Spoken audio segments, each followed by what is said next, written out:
যারা বলে যে আমি ব্রয়লারের মাংস খাইতে পারি না, আসলে তারা ব্রয়লারের মাংসটা রান্নাই করতে পারে না। আমার আশেপাশে অনেকেই আছে ব্রয়লারের মাংসটা একদমই পছন্দ করে না, কিন্তু আমার হাতের এই ব্রয়লারের মাংসটা খেয়ে তারা অনেক বেশি প্রশংসা করেছে। আর অনেকে তো বলেই ফেলেছে যে এইরকম মজার একটা মাংস রান্না এই ফার্স্ট টাইম খেয়েছে। মাংসের কালারটা দেখেই বুঝতে পারছেন যে এটা কতটা বেশি লোভনীয় হয়েছে। তাহলে শুরু করা যাক আজকের রেসিপি। এইখানে একটা কড়াইতে আমি 20-22টা শুকনা মরিচ নিয়ে নিয়েছি আর 1 টেবিল চামচ পরিমাণ নিয়েছি জিরা। আর এই পর্যায়ে আমি শুকনা কড়াইতে আমি জিরা শুকনা মরিচটা একটু ভেজে নিব।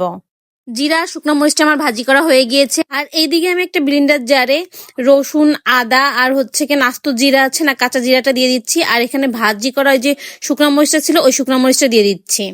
আমি কিন্তু এই পর্যায়ে ভাজা শুকনো মরিচটা ব্যবহার করছি, ভাজা জিরাটা ব্যবহার করি নাই।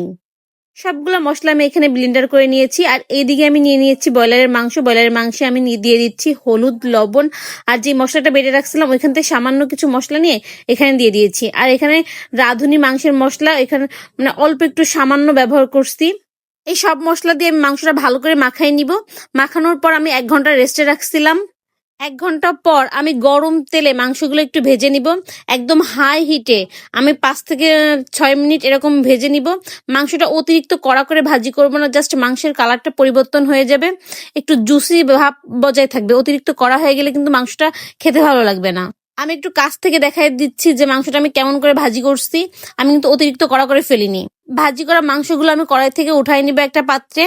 এরপর মাংস ভাজি করা যে তেলটা থেকে যাবে ওই তেলের ভেতর আমি বেশ পরিমাণ মানে পেঁয়াজ কুচি দিয়ে দিব। পেঁয়াজ কুচি দিয়ে আমি পেঁয়াজটা একটু ভালোভাবে ভেজে নিব। আর এই পেঁয়াজ ভাজার ভিতর আমি দিয়ে দিব 2 টুকরা দারচিনি আর 2 টুকরা এলাচ। এলাচ আর দারচিনি দিয়ে আমি পেঁয়াজটা একদম গোল্ডেন করে ভেজে নিব। ঠিক এইরকম করে গোল্ডেন করে পেঁয়াজটা ভেজে নিতে হবে, মানে পেঁয়াজ যেন কাঁচা না থেকে যায়, এরকম গোল্ডেন করে নিয়ে নিব। এরপর হচ্ছে ব্লেন্ডার জারে যে মশলাটা আমি বেটে রাখছিলাম ওই মশলা পুরোটা এখানে দিয়ে দিব।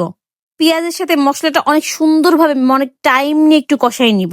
যখন মশলা থেকে তেল ছেড়ে দিবে এই পর্যায়ে আমি হচ্ছে ধনিয়া গুঁড়া, হলুদ গুঁড়া আর লবণ দিয়ে দিব। সবগুলা মশলা একসাথে সুন্দরভাবে মিশাই নিব। আর এই পর্যায়ে আমি ব্যবহার করবো হলো গরম মশলা বাটা। এখানে এলাচ আর দারচিনি আমি বেটে নিয়েছি, সেটা ব্যবহার করতেছি।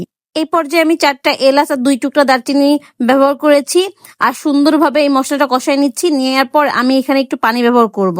আমি এখানে 2-3 বার পানি দিয়ে সুন্দরভাবে মশলাটা কষাই নিব। মানে মশলাটা যত ভালো কষানো হবে মাংসের স্বাদ তত বেশি ভালো হবে। এর জন্য চেষ্টা করবেন মশলাটা ভালোভাবে কষাই নেওয়ার।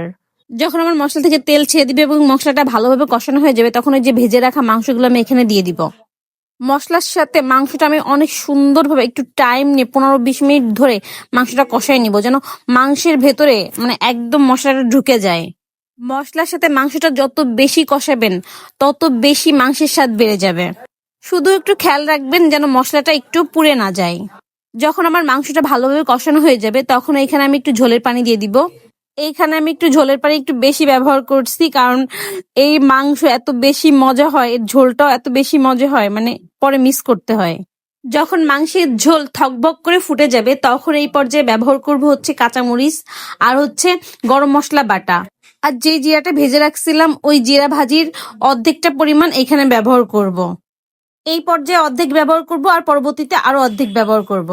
আর এই পর্যায়ে যে গরম মশলা বাটা ব্যবহার করছি না ওইটা হচ্ছে 4টা এলাচ আর 2 টুকরা দারচিনি। মানে আগেও 4টা এলাচ আর 2 টুকরা দারচিনি ব্যবহার করছিলাম, এই পর্যায়ে 4টা এলাচ আর 2 টুকরা দারচিনি ব্যবহার করছি। যখন আমার মাংস রান্না করা একদম শেষ হয়ে যাবে তখন আমি চুলাটা বন্ধ করে আমি যে জিরা ভাজি করে রাখছিলাম ওই জিরা ভাজি উপর থেকে দিয়ে দিব। উপর থেকে দিয়ে মাংসের সাথে ভালোভাবে মিশাই নিয়ে ঢেকে রেখে দেবো।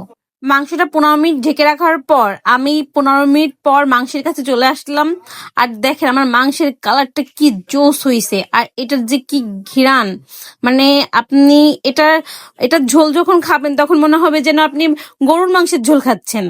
একদম ঘরোয়া মশলায় এত মজার করে মাংস রান্না করা যায়, মানে এটা চিন্তা করা যাবে না।